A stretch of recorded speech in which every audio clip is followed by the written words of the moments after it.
Greetings, sir and sirettes, and welcome back to From the Depths with me, Lathrix, and of course, welcome back to the sandbox mode in which we are finally going to be naming all of the vehicles we are currently using in the campaign, and perhaps reading a little bit of their lore. Now, I asked in the last video if people wanted me to read their usernames or not, and considering almost all of these entries didn't say pretty much anything, I've decided to just not read the usernames. I do apologise if you did want yours read, but you know who you are, and thank you so much for just so many contributions. When I said, maybe we'll get enough contributions, enough names, enough little bits of story, I didn't expect to have the most comments of any video I have posted in months. So, thank you so much. It was heartwarming to read so many comments.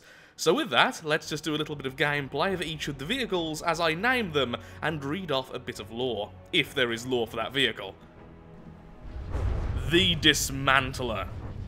After two factions clashed, there was nothing left but death and destroyed vehicles. Then came the Scrappers and modified the laser tanks present into the Laser Dismantler, originally used for scrapping of further vehicles and light mining work. Later, when other factions joined the war and the Scrappers were forced to defend themselves, they rearmed the Dismantler and now used it to defend against the factions who would dare challenge the Scrappers. The Yardmaster's Eyes. Sometimes in a world ravaged by desolate sands and machines of war, the safest passage is through the air, and sometimes the only safe way through a problem is over it. Small and agile, the eyes of the scrapyard patrol far and wide, searching the dunes for buried wrecks under the sand from their lofty perch amongst the clouds. But as war dawned on the tiny scrapping yard, a new purpose was given to the Master's Eyes. Still light and agile, they were given a small shield and a pod of missiles strapped to each side. Attached to its wings, which were once used to stabilise its flight, now it is not as stable in flight, but the Yardmaster's Eyes see all for him in the wastes around his hold and report back to him all they see and hear. And occasionally, they find scrap in the smouldering metal hearts of their once standing enemies. The only problem with this one, because I love the lore of this, the name is going to be really difficult to use quickly when I'm trying to reference it, so I will probably give them a nickname, although the Yardmaster's Eyes is now their official name. Also, naturally, one of them died when trying to do this little bit of footage, because, of course it did. I can't make things look cinematic to save my life. I also can't read very well, making this whole thing a little bit difficult. Huzzah for dyslexia and, interesting designs. The Steel Curtain. A perfect example of over-engineering that all started with an afternoon science project, using some second-hand flak parts, some old dynamite, and a whole bucket of scrap metal, all packed into a vaguely bullet-shaped outer shell. The Lathrixian Legion made the ultimate improvised anti-air weapon. Direct hits were rewarded with a decently powerful explosion, close misses would shower the target in scrap, and pretty much everything else would result in the flak doing its job. After all, it's the only professionally produced part of the warhead. With the designing of the budget AA shell complete, the real work began, getting as many of them downrange as possible before they blew up in the magazine. So there we have it, the Steel Curtain is now the turret's name, although that doesn't really explain where the rest of the turret came from. What I'm thinking is basically this is just a stolen design from the Onyx Watch or the Steel Striders, which has been scrapped and then reinforced with as much metal as possible on the outside, with these heavy pieces of metal being basically riveted onto a turret shell. Something like that anyway. I still love this turret. Now this is one which the name is pronounced differently by a lot of different people, at least that's what I found when I've tried to use this word before, so I'm already going to get some rubbish for this, but either way, it's the Pharaoh, as in the original god king of Egypt. The Pharaoh main battle tank. Though the crumbling Steel Empire's military might was reduced to but a shadow of itself after the war broke out, its power was still great enough to threaten the rebellious factions. Imperial armoured battle tanks crept slowly but menacingly over the Empire's former territories, doing their best to enforce order in a realm of chaos. Despite their formidable power, they often faced overwhelming numbers of enemies from the various splinter factions, resulting in the vast majority of the Steel Strider's remaining armor force being destroyed outright, although a few of these vehicles were set aside to patrol Scrapper territory. Their designs were quickly analysed and then reverse engineered by the crafty Scrapper engineers. However, few colonies possessed the sheer quantity of raw metal to manufacture such a beast, but those that did quickly became dominant amongst their peers. The Pharaoh tank combined a ferocious, rapid-firing anti-armor cannon with unmatched armor protection to deliver an unparalleled show of force on the battlefield.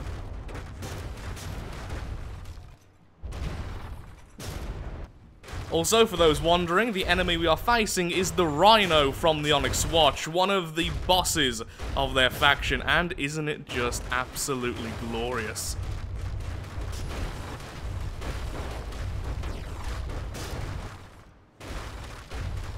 Just showing that the tanks can take several cram cannon shots to the face and even kill very, very heavily armoured opponents. Because that's what Hesh does best. 3 of the tanks are still online. And there it goes, the Rhino has been destroyed. 1 tank lost and the rest pretty badly damaged, but still fully functioning. The Pharaoh main battle tank, everyone. So, a couple of extra things just right now. When I said the original, I didn't mean there was only one, and only one was named that. I know there were multiple pharaohs. Don't worry, I understand that, as I know someone will comment that. Also, the Rhino, I didn't realise how expensive and how big this thing is when I spawned it in for that little bit of footage just then. 216,000 resources, literally more than 10 times the cost of one of those tanks, and then the volume, of course, for ours is less than 2,000, so how much is that times? So over 6 times the volume as well? Yeah, this isn't even the end boss, by the way, for the Onyx Watch. That's why I felt comfortable spawning it in, since we have seen this before in the last time we did the campaign. But I just forgot how ridiculous this thing is in the land campaign when you have a 2,000 volume limit. Just really cool, that's all. I really enjoyed recording that little bit. The Mosquito. Scrappers are well known for using whatever they can scrounge up to assemble their fighting machines, and the Mosquito is possibly the epitome of this design necessity.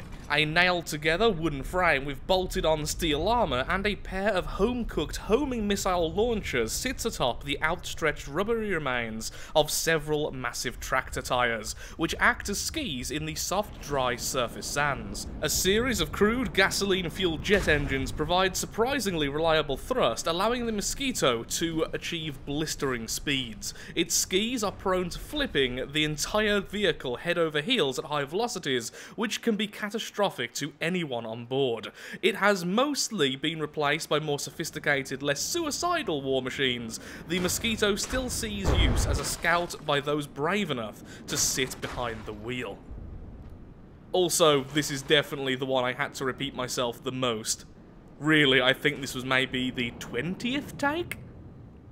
I was also going to redo this combat, since early on, one of the Mosquitoes took a missile right into the backside, and I have no idea what happened, but it's basically turned the whole thing off. Yeah, even the control blocks got destroyed. I think the missile must have gone underneath? Wow, that must have been a perfect shot. Yeah, it's gone underneath, and it's removed one of the 2 mainframes. Sorry, no, it hasn't even removed the mainframe. There's only one mainframe. It's removed the card. It's removed the land AI. Well, that happened. The Mosquito, proving itself to be unreliable at best and a death sentence at worst. Though I still kind of want to drive one. So this one is a bit of a log, and has had to be changed slightly because it was in a two-parter sort of style with the other tank, but since we're only using it for the minigun variant, I've had to swap around a few things. Either way, the Scorpion. Are there any other kinds of Scorpion that naturally hunt birds? Well, that doesn't really matter, because this mechanical one does. The original Pharaoh tank was lucky enough to be designed to take on other land vehicles without a hitch, so it's only natural that it wasn't the best at taking down aircraft. Of course, such weakness in that field doesn't stand in the scrappers, and so instead of the classic anti-tank cannon, the Scorpion mounts a new weapon, several discounted and second-hand anti-infantry machine guns strapped together, all mounted onto rotating shafts to give them the appearance of an actual high-quality Gatling gun. What? That's unprofessional and probably dangerous to the crew? Well, it's effective, and you can't argue with the results. I do sort of love the idea that there isn't actually any cannon in the tank, it's just a series of light machine guns strapped together and sort of spinning. I do adore that. And so, the Scorpion tank. The Man-O-War. An ancient and mostly forgotten defensive weapon, the Man-O-War is a light-guided missile drone first used in the defensive Onyx Watch border dispute over 40 years ago. It derives its name from its jellyfish-like shape and slow bobbing movement. Its low cost and reasonable chance of hitting a target are the only real benefits of this vehicle. Originally built by scrapper mechanics in a desperate need to fend off Dustwind Gypsy looters that were taking advantage of the carnage the Onyx Protectorate left in their wake. With very little firepower and limited ammunition, the Man-O-War is best used as a cheap swarming unit, or not at all. Most of these relics still in use today are simply leftovers from a bygone era, but some remember them fondly as guardians in a time of great terror and cherish the decommissioned husks of formerly active drones. You see, I really like this one purely because it references the first attempt at this campaign in which we horribly lost. So yeah, the Man-O-War. They're jellyfish now, apparently.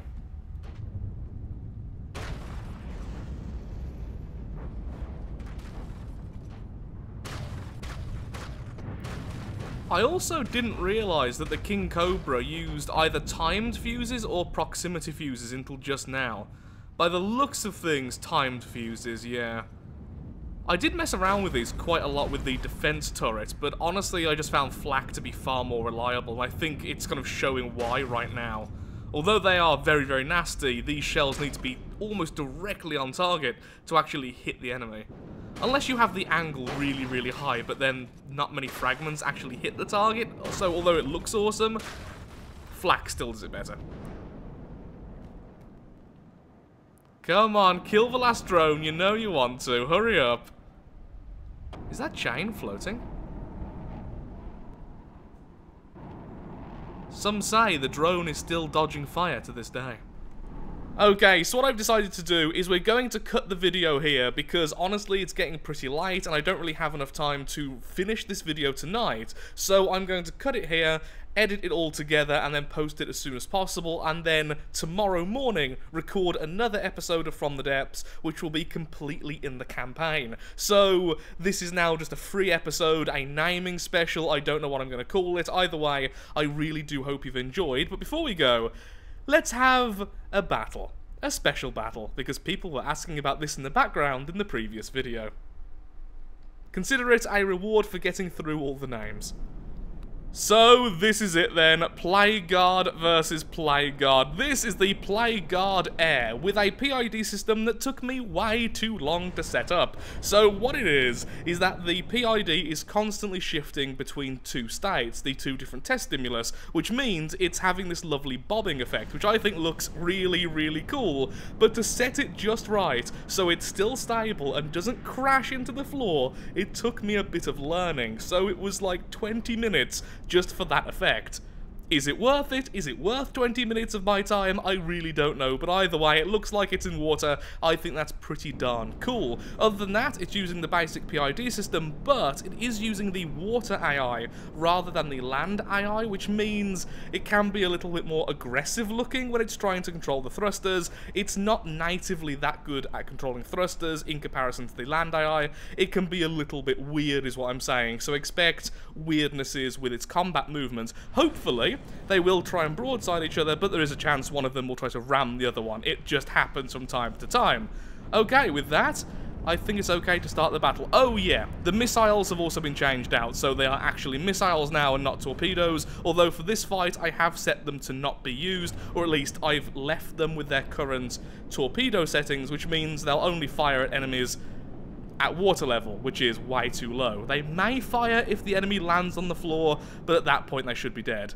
And yeah, they are currently firing anti-missiles everywhere because there was a missile somewhere in play, and now they keep firing anti-missiles at each other's missiles, so the anti-missiles are actually anti-missiles.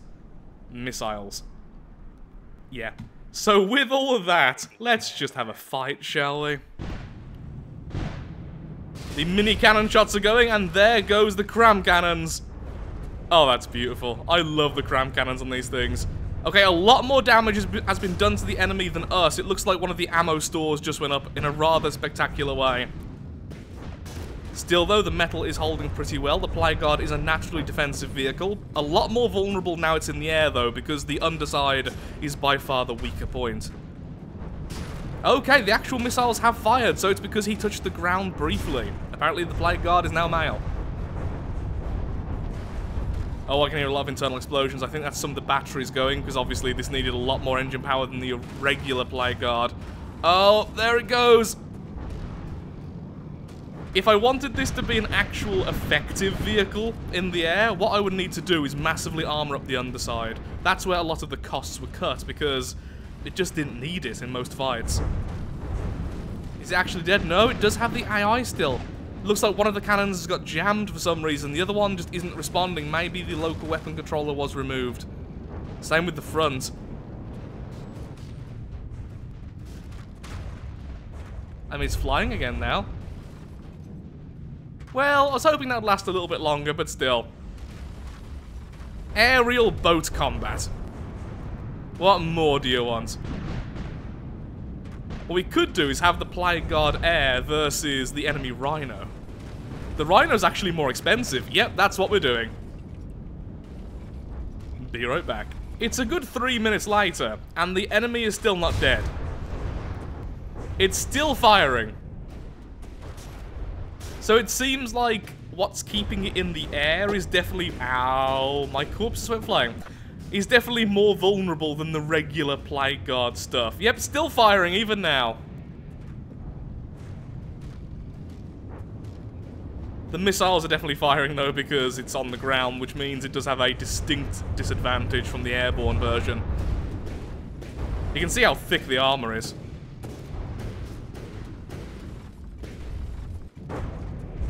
Oh, there goes one of the turrets permanently, and there goes the battery store. Yet the AI has finally been breached.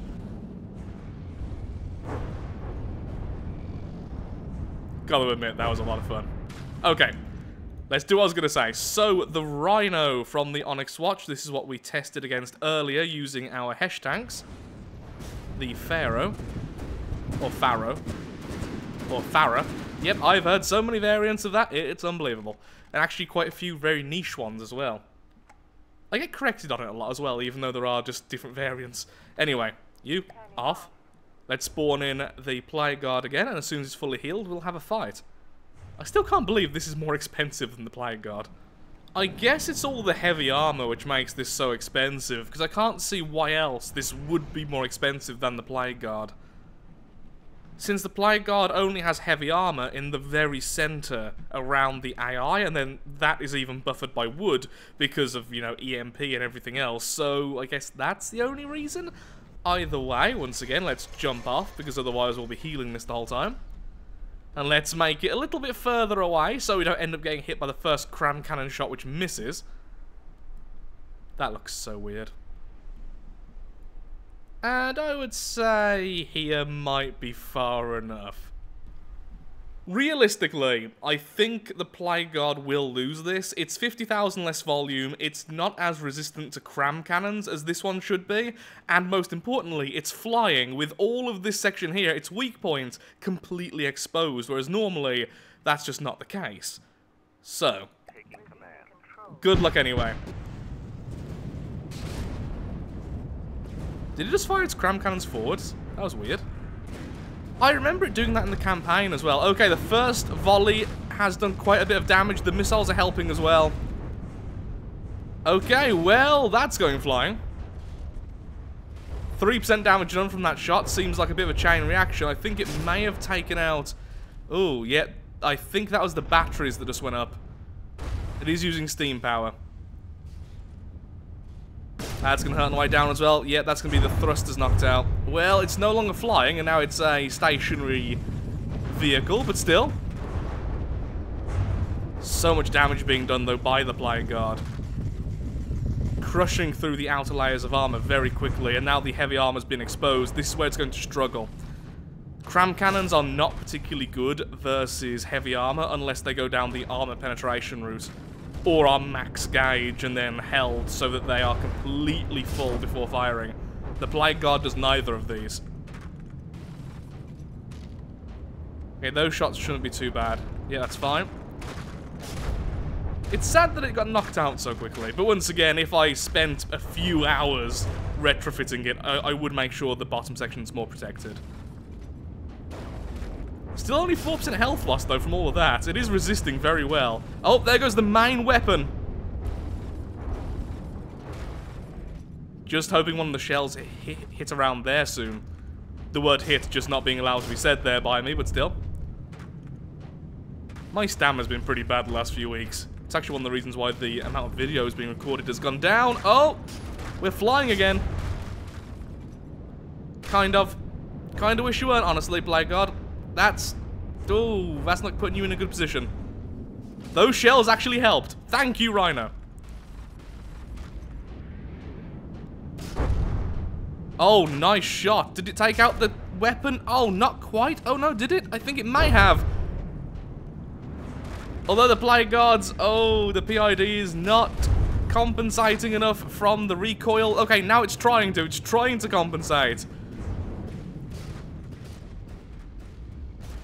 This is such a silly fight for the Plague God. Just trying to go back into a broadside. Actually, it has just about stabilized. Yep, okay, the Plague God has mostly stabilized itself. I said as it unstabilizes itself. No, it actually mostly has. There we go. And it looks like it... Okay, that's so weird. If you only saw the end, you wouldn't have expected all the weird movements the Plague God did. I love the Plague God so much. So with that, thank you so much for watching. If you have enjoyed, then of course, likes, favorites, shares, comments, all that good stuff helps out me, helps out the channel, and most importantly, shows that From the Depths is a series you wish to see continued in the future. In the next episode, we're just going to go in the campaign and move into the enemy's territory as much as possible. It's time for some proper battles. Thank you for watching, and goodbye.